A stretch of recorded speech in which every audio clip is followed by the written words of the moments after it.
Hello guys, Ryan from Husky Moving, Arlington, Massachusetts, serving the greater Boston area. We are a full-service moving company. We do residential and commercial moves. We do disposal, we do handyman, we do artwork mounting, TV mounting, odd jobs, light yard work.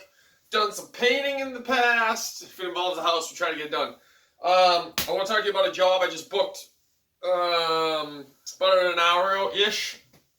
Woman contacted me, said her son has an apartment in Amherst, which is roughly probably an hour and 3/4 away in car, probably 2 hours, 15 minutes in a box truck.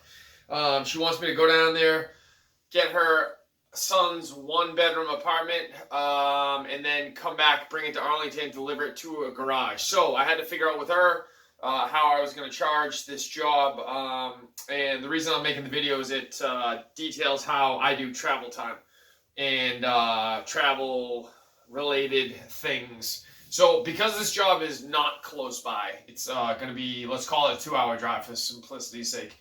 I'm going to have to drive 2 hours to get there, and then I'm going to have to drive 2 hours back depending on traffic, roughly. So that's 4 hours in a box truck, 4 hours of burning gas. And so every time I have a job like this, I got to figure out how I'm going to charge to cover my costs. Because in the moving business, one of the nice things about the moving business, and there are very few nice things about the moving business, it's a terrible business for the most part. One of the nice things is that theoretically, because you're in demand, we are able to charge for like literally everything, or at least I do personally. That's the way I've always done it.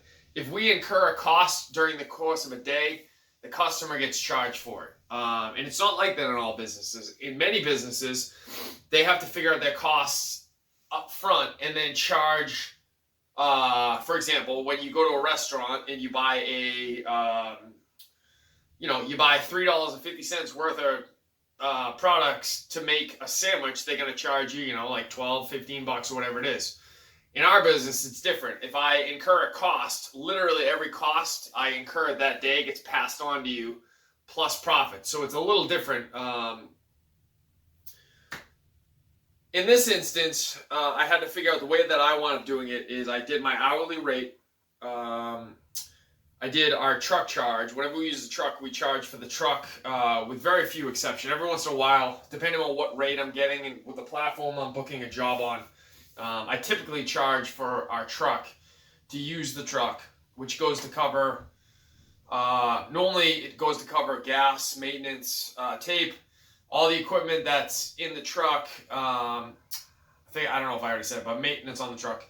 And then on top of that, whenever we do a distance job, and this is what I would consider to be a distance job, so not something close by in Boston, I'll charge for gas. The way I figure it out is I assume we're going to get 8 miles an hour on average in the box truck, which is probably roughly around what we get. And so what I do is I'll go to MapQuest. The reason I use MapQuest is because I want to be able to type in all the addresses we're going to all in one thing. So when I use like Waze or something, it will only tell me going from my house to the next location or my house to the third location, and I want to be able to do it round trip. So I'll go my house, Amherst, Massachusetts, Arlington, Massachusetts, back to my house. And I'll type in all the addresses. I'll get the mileage for the entire trip. In this case, the mileage for the entire trip, if I remember correctly, I think it was 187 miles round trip. So the way I do it is I'll take 187, I'll divide that by 8, because that's the amount of miles we get per gallon. So 187 divided by 8, whatever that number is, I then multiply, because that's how many gallons of gas I can assume I'm going to be using. So I'll take that number and then multiply it by the current average of gas, and that gives me my gas costs. So 187 divided by 8 gives us the amount of 187 total miles. The box truck gets 8 miles per gallon, roughly. So if I divide this by this, I then get a number. That number is the amount of the amount of gallons of gas I theoretically will be using during the trip. And then I multiply that number by the current average gas price, which today was like $3.22 or something like that. And so I came up with roughly, it's going to be roughly like $68 worth of gas or something like that. And I just do that at cost. I just try to figure that out at cost, because in my mind, I'm making my money off the hourly charge and the truck charge. I don't need to then be making money off the gas as well. So I told her, here's what we're charging for gas. I told her any tolls we incur going down there will be passed on to you at cost. And so that's a breakdown of how I did it. I explained everything out. I actually wrote down the mileage estimation and explained to her how I was getting to that number, rather than just saying, I'm going to charge you X amount for gas. I feel like it's better.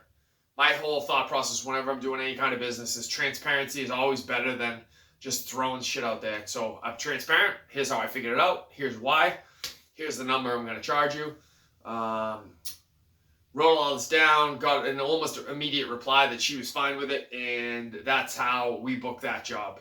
So in this instance, the important part of this story is my time is getting paid for, literally from door to door. When I leave my house to the second I get back, I'm on the clock, which is important to me, because that's time away from my real life. The truck is getting paid for, meaning any maintenance or wear and tear on the truck is theoretically getting paid for, and then I'm making some money off of that. And then tolls, the customer is paying for those, and gas, the customer is paying for that. And so everything from the time I leave my house to the time I get back is getting paid for. There's nothing, no expenses that are not getting paid for by that customer.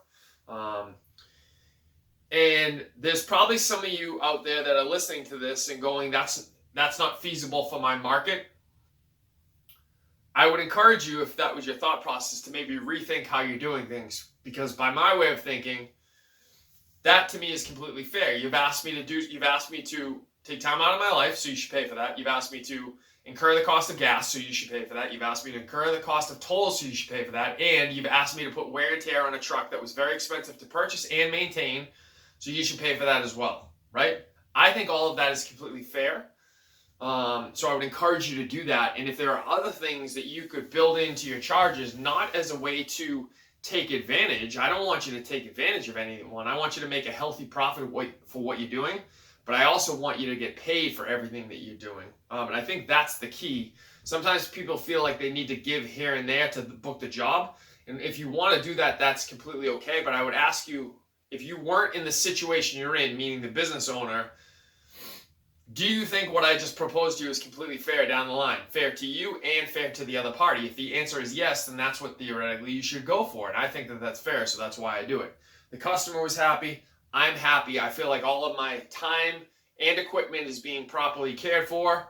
And we booked the job. So anyway, just a quick explanation of how and why we do travel the way we do it. And also the larger point in this video is just value yourself, value your equipment, and charge accordingly would be my key. And I don't care what the answer for that is, but just make sure you're charging what you think is actually fair for your time and for your equipment. All right, guys, if you found any value here, info at Husky Moving is the email address, and huskymoving.com is the website. As always, if you found value, like and subscribe. Thank you very much for listening.